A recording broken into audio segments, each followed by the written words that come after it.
एक उम्मीद, हजारों आंखें और लाखों लोगों का यकीन जब एक मुकदमे से जुड़ जाता है तो सबकी निगाहें अदालत पर टिक जाती हैं।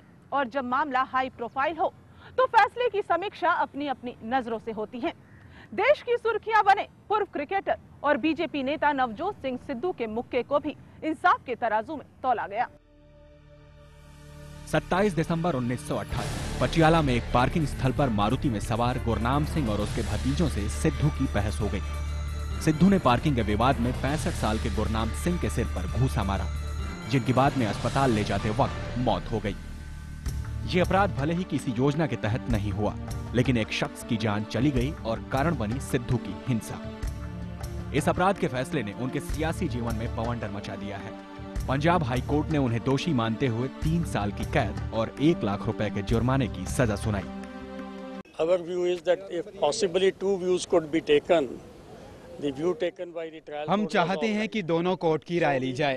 हम इस फैसले के अगेंस्ट में अपील करेंगे। जो सजा दी गई है वो 31 जनवरी तक सस्पेंड है। हम 3 जनवरी को कोर्ट खुलने पर अपील फाइल करेंगे। Supreme court closes for summer vacation, sorry for this winter vacation, और immediately opening on 3 January. Navjot Singh Sidhu और अमृतसर के पूर्व सांसद की सजा पर बीजेपी ने संसद में जमकर हंगामा किया, मगर सिद्धू का कबूलनामा अदालत के लिए काफी था। उन्होंने माना कि अनजाने में अपराध हुआ है और उन्होंने जानबूझकर ऐसा नहीं किया। फिर भी टीवी शो के गुरु को उनके सख्त अंदाज के लिए सजा मिली। मैं हमेशा मॉरल ग्राउंड्स पे खड़ा हूँ। एक स्पोर्ट्समैन हूँ, वो स्पोर्ट्समैन स्पिरिट मुझ में है।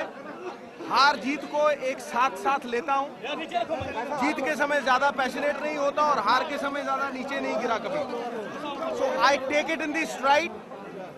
जो भी होगा आगे, मुझे एक ही बात की चिंता थी, मॉरल ग्राउंड्स पे खड़ा रहूं ताकि लोगों का विश्वास, लोगों की दुआएं, वो पूंजी मेरे साथ रहे। आज ये प्रमाण है कि हिंदुस्तान मेरे साथ खड़ा है। मुझे और किसी चीज की चिंता नहीं, किसी पद की चिंता नहीं थी और ना ही रहेगी। नवजोत सिंह सिद्धू को उनके किए की सजा मिली है। वो अपराध जो उन्होंने अनजाने में किया था, लेकिन उसी जुर्म ने उनकी तकदीर में अदालत की कलम से एक अनचाहा इतिहास लिख दिया है। एक आईपीएस अफसर के बेटे संतोष सिंह ने कानून की छात्रा प्रियदर्शनी मट्टू के साथ पहले तो बलात्कार किया और फिर उसकी हत्या कर दी। पिता की रसूख की आड़ में उसने अपने गुनाहों से पीछा छुड़ाने की कोशिश तो बहुत की, लेकिन अदालत ने अधिवक्ता और कातिल संतोष सिंह की मुकद्दर में सजाए मौत लिख दी। प्रियदर्शनी मट्टू की खुशहाल जिंदगी में संतोष सिंह खामोश तूफान बनकर आया। 23 जनवरी 1996 को संतोष सिंह ने प्रियदर्शनी मट्टू के घर में जाकर उससे बलात्कार किया और फिर उसे बेरहमी से मौत के घाट उतार दिया। इस हाई प्रोफाइल केस की जांच 25 जनवरी 1996 को सीबीआई को सौंप दी गई। 10 साल से ज्यादा लंबे और थका देने वाले इस मुकदमे में फैसले ने सारे शिकवे दूर कर दिए।